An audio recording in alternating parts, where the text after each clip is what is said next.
Matius 28 ayat 18-20 yang kita sudah dengar berabad-abad lamanya. Perintah untuk memberitakan Injil. Jadi saya akan bacakan sekali lagi dalam Injil Matius 28 ayat 18 sampai dengan ke-20. Yesus mendekati mereka dan berkata, "Kepadaku telah diberikan segala kuasa di sorga dan di bumi. Karena itu pergilah, jadikanlah semua bangsa muridku, dan baptislah mereka di dalam nama Bapa dan Anak dan Roh Kudus. Dan ajarlah mereka melakukan segala sesuatu yang telah kuperintahkan kepadamu. Dan ketahuilah, aku menyertai kamu senantiasa kepada akhir zaman." Bapak, Ibu, Saudara sekalian, pertanyaannya, mengapa kita ada di sini pada malam hari ini? Yang kedua, kemana arah kita, tujuan gereja-gereja? Yang paling utama. Dan yang ketiga, siapa yang akan memimpin kita sampai di sana? Dan bagaimana sebuah gereja melaksanakan amanat agung? Bapak, Ibu, Saudara sekalian, saya hanya ingin sebagai praktisi melayani sesuai dengan amanat agung Tuhan Yesus Kristus. Bahwa gereja yang hidup, gereja orang Kristen yang hidup adalah orang memberitakan kabar baik, kabar Injil sesuai amanat agung Tuhan Yesus Kristus. Selama kita mengalami COVID secara nyata selama setahun, banyak gereja-gereja besar yang tiarap, gereja-gereja kecil di pedesaan, gereja-gereja kecil di lereng pegunungan teriak, kami juga perlu ada suatu fellowship sesuai dengan moto gerejawi adalah marturia. Marturia, koinonia, diakonia. Marturia, kesaksian. Koinonia, persekutuan. Diakonia, pelayanan. Di mana gereja yang tidak melaksanakan pelayanan kabar baik Injil Kristus, gereja tersebut adalah tidak melaksanakan amanat agung. Sebagaimana kami sering dalam pelayanan di pedesaan, sesuai dengan moto kami, bahwa di desa banyak jiwa-jiwa yang perlu dijangkau. Seperti kami telah menjelajahi dari Sumatera di Lampung, berfellowship dengan gereja-gereja pedesaan, berfellowship dengan gereja-gereja di lereng pegunungan Anjas Moro, di lereng pegunungan Wilis, di lereng pegunungan Arjuno, di desa-desa yang jauh dari keramaian, tapi di sana ada pos-pos pekabaran Injil. Pos-pos yang memerlukan orang-orang yang datang pada saat ini, karena kami tahu banyak orang yang takut. Takut apa? Takut COVID. Takut apa? Takut mati. Seperti Bapak tadi kesaksian Pak Haryadi. Jantungnya karena bisa berhenti. Karena itu dia memerlukan suatu obat penawar yang bernama sedokat. Begitu Pak Haryadi. Tadi Bapak bilang, ya halo, betul, bisa kedengaran Bapak mendengar? Ya, betul. Demikian ya. Juga Injil. Injil Kristus kabar baik. Jantung kita adalah pemberitaan kabar Injil. Kabar Injil, kabar sukacita, itulah amanat agung Tuhan Yesus Kristus. Begitu saya melihat di sini ada Ibu Ripka. Ibu Ripka Sri Suharyani, di mana Ibu yang begini sepuh, tapi saya juga orang sepuh ini, Ibu. Umur saya juga. Di mana, Bu? Di Jambi. Di mana? Di Jambi. Di Jambi ya, Bu ya? Ya, di Rimba Bujang. Waduh, Mbak Ibu jauh ini, Ibu. Bisa sangat. Iya, di Jambi sangat setia. Saya melihat ini Ibu di mana seperti satu gambaran pedesaan. Meskipun saya melihat dari jauh saja, hanya dari kamera. Begitu, Ibu Ripka ya, Ibu Ripka Sri Suharyani. Jadi kalau di desa, di pegunungan, di atas lereng pegunungan, di atas 2.300 permukaan laut DPL, itu kadang-kadang sinyal tidak ada. Nah ini hari kami turun ada di kota besar, turun ke Surabaya karena sebagai basis pangkalan sebelum kami kembali ke Jakarta untuk membawa perbekalan logistik. Baik itu Alkitab dari LAI, Lembaga Alkitab Indonesia, membawa pakaian-pakaian layak pakai, membawa masker-masker yang sangat diperlukan di tengah-tengah pandemik ini, karena pelayanan kita adalah pelayanan diakonia sesuai dengan moto amanat agung Tuhan Yesus Kristus, gereja yang hidup, gereja yang memberitakan Injil, gereja yang mengasihi seperti kasih Kristus kepada kita. Yang menjadi pertanyaan, bagaimana kita bisa dapat datang ke sana jika tidak ada yang diutus? Sebagaimana Tuhan berkata, bagaimana orang mendengar memberitakan Injil jika tidak ada yang diutus? Sebab itu Bapak Ibu Saudara sekalian, gereja harus sering banyak. Gereja harus memberitakan kabar Injil, mengutus orang-orangnya. Seperti Tuhan Yesus mengutus murid-muridnya untuk memberitakan Injil mulai dari Yerusalem, mulai dari Yerusalem hingga Yudea, hingga Samaria, hingga ke ujung bumi. Mulai dari keluarga kita, dari Yerusalem, mulai dari tempat kerja kita, mulai dari kepada kawan-kawan kita, rekan-rekan kita, mulai kepada orang-orang yang kita kenal, hingga ke ujung bumi. Artinya bahwa kita selama masih kuat, kita memberitakan kabar Injil. Banyak orang yang ingin memberitakan kabar Injil, tapi dia tidak mempunyai 3D. Apa itu 3D? Dia kadang tidak ada doa, tapi tidak ada daya. Begitu Pak Haryadi, bagaimana ada orang daya jika dia kena sakit, kena stroke, dan lain-lain. Begitu ya Pak Haryadi? Jadi kalau kita masih diberi kesehatan, diberi kekuatan, puji Tuhan. Umur saya pada hari ini, Ibu Rika, mungkin Ibu Rika lebih tua. Umur saya ada di bawah 70 tahun. Tapi kita telah menyeberangi lautan, ke pelampung pedalaman, ke atas gunung, hanya karena kemurahan Tuhan. Jadi Ibu Rika, ada kata doa.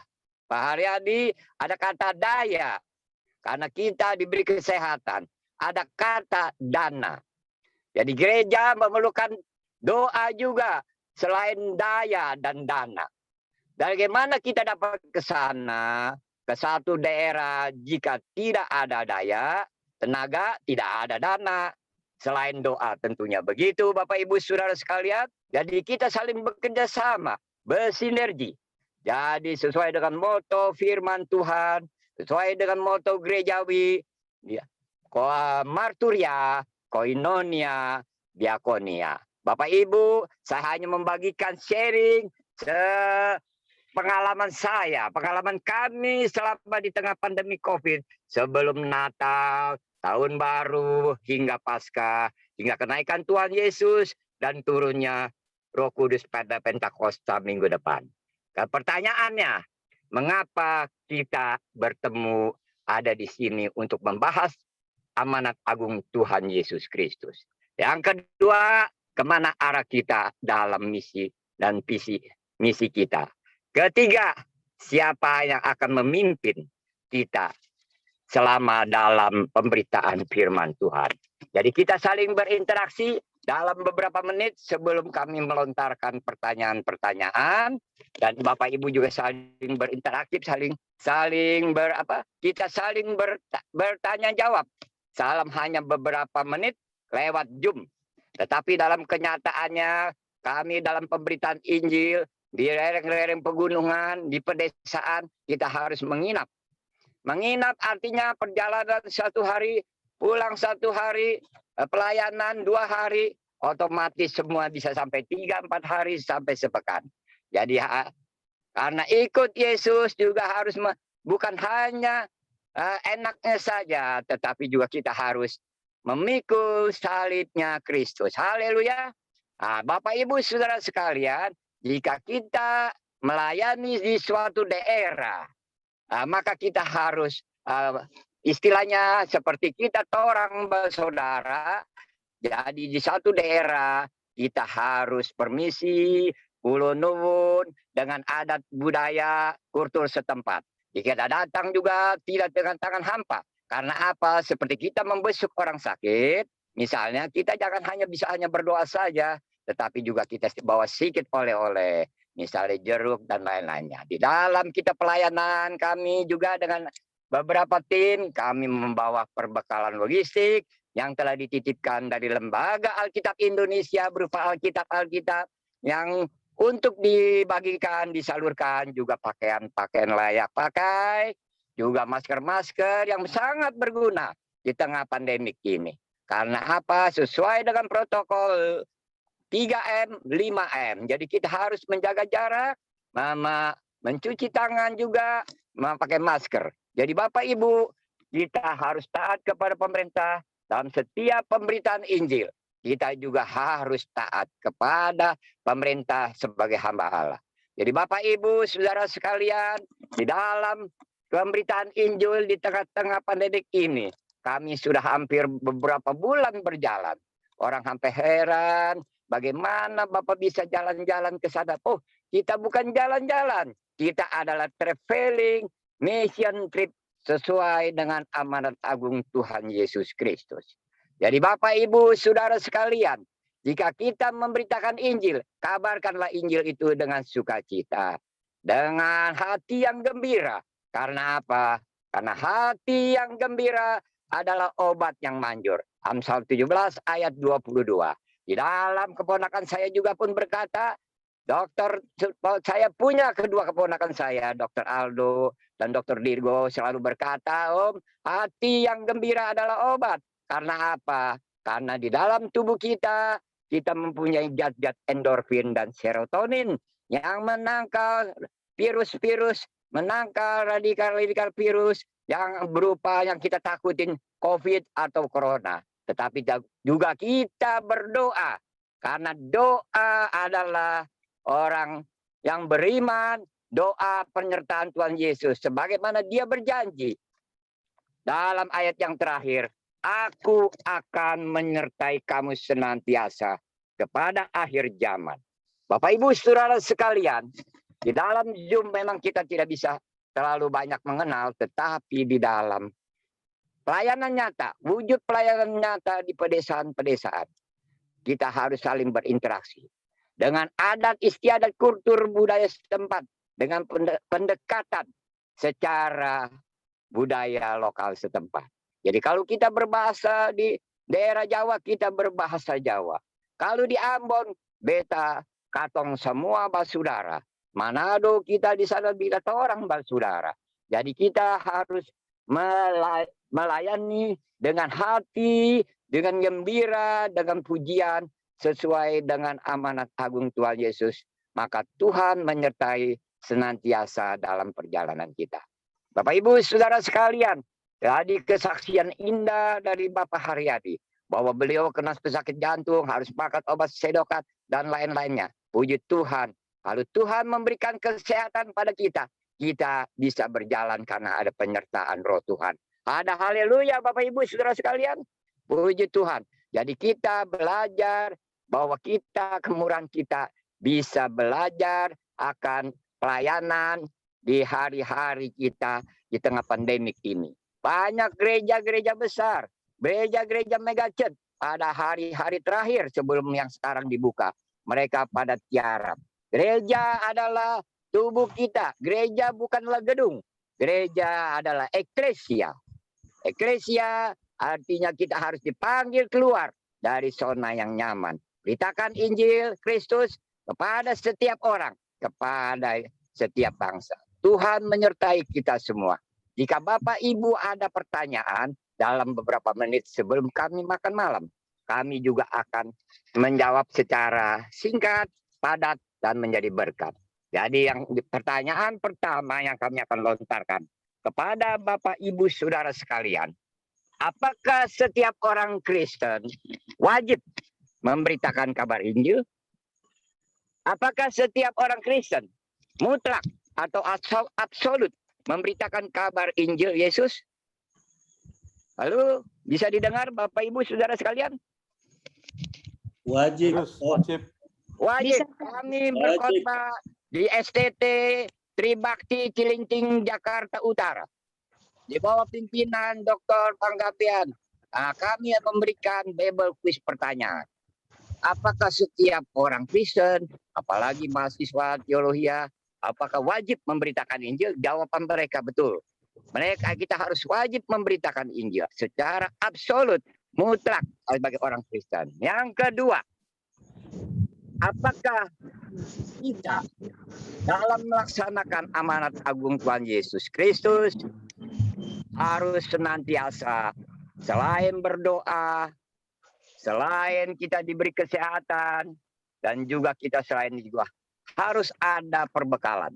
Artinya kita juga dibekali dengan pelajaran-pelajaran Alkitab supaya kita bisa memberitakan kabar sukacita Injil yang baik kepada orang-orang yang kita jumpai. Injil yang benar dari Kristus Yesus adalah Injil kabar baik dan sukacita. Yang pertanyaan yang kedua, jika Bapak, Ibu, saudara sekalian, dalam keluarga Bapak atau suami atau ibu yang mempunyai partner tetapi tidak mendukung pelayanan Bapak, Ibu, saudara, bagaimana reaksi kita? Nah, itu satu pertanyaan. Adakah Bapak Ibu yang ingin menjawab? Barangkali ada nanti Alkitab yang kami bawa merupakan hadiah bagi Bapak Ibu jika menjawab dengan tepat. Bagaimana jika pasangan kita tidak mendukung pelayanan kita dalam penginjilan? Nah, silakan Bapak Ibu, barangkali ada yang ingin bertanya. Shalom, halo. Bagaimana kalau pasangan kita atau suami atau istri tidak mendukung pelayanan kita dalam berita pekabaran Injil? Halo? Iya, Pak. Ya, bisa didengar, Bu? Bisa, Pak, dengar. Bagaimana kalau pasangan kita tidak mendukung pelayanan kita? Nah, ini jadi satu Bible quiz kepada anak-anak STT Tribakti yang kami layani. Bagaimana jika pasangan Anda tidak mendukung pelayanan Bapak atau Ibu? Bagaimana? Diberi pengertian, Pak, bahwa itu adalah tugas setiap kita orang percaya.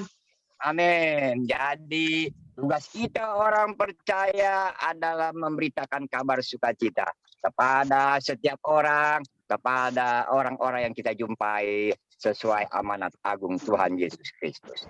Yang terakhir, bagaimana apakah setiap gereja mutlak atau absolut harus memberitakan Injil melalui departemen misinya? Yang terakhir pertanyaannya, apakah setiap gereja mutlak memberitakan kabar Injil melalui departemen misinya? Iya. Iya, Bapak Pendeta Ginting, kami harus memberitahukan bahwa meskipun kami tidak didukung oleh para sinode, tapi Tuhan yang mendukung. Begitu, jadi kita harus mempunyai inisiatif dan kreatif hanya dari Tuhan kita berserah, maka dengan doa, daya, dana, Tuhan selalu yang mencukupi. Bapak Ibu saudara sekalian, kadang kita menjadi lemah jika kita selalu berkata, oh kami tidak mempunyai dana, kami dalam keadaan kurang sehat. Tetapi Tuhan, puji Tuhan, selama sebelum Natal, tahun baru Paskah, hingga besok kenaikan Pentakosta, turunnya Roh Kudus Pentakosta, kenaikan Tuhan Yesus, kami ada sebagaimana kami ada.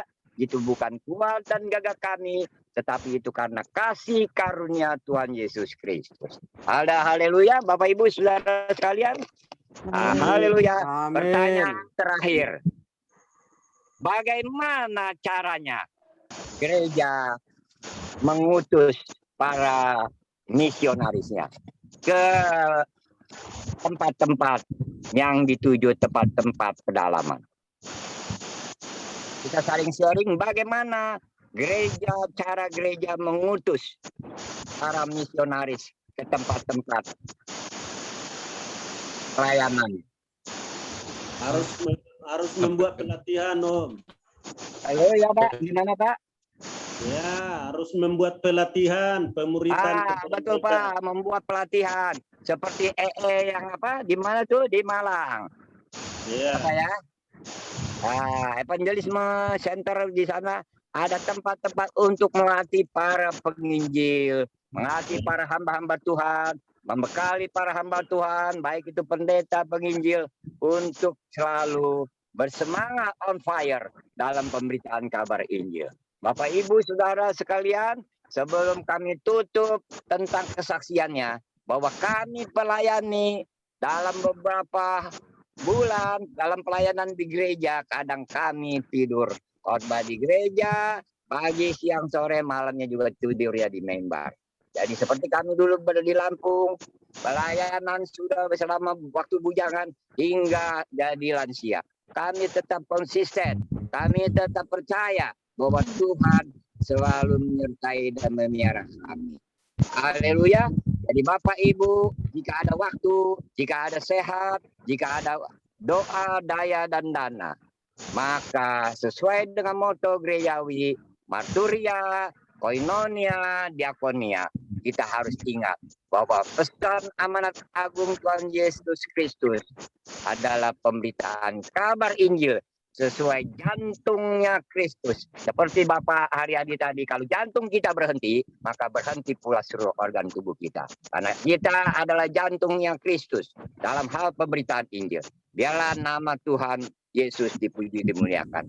Itu kami hanya memberitakan secara singkat kesaksian kami dari beberapa bulan kami pelayanan, tetapi Tuhan memelihara kesehatan kami.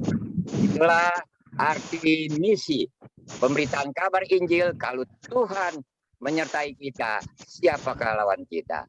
Kalau Tuhan menyertai kita sebagaimana janjinya dalam ayat yang terakhir, aku akan menyertai engkau sampai kepada akhir zaman. Haleluya. Amin. Silakan Bapak Ibu yang ada ingin berinteraksi. Sebelum kami makan malam juga ini di perjalanan. Silakan.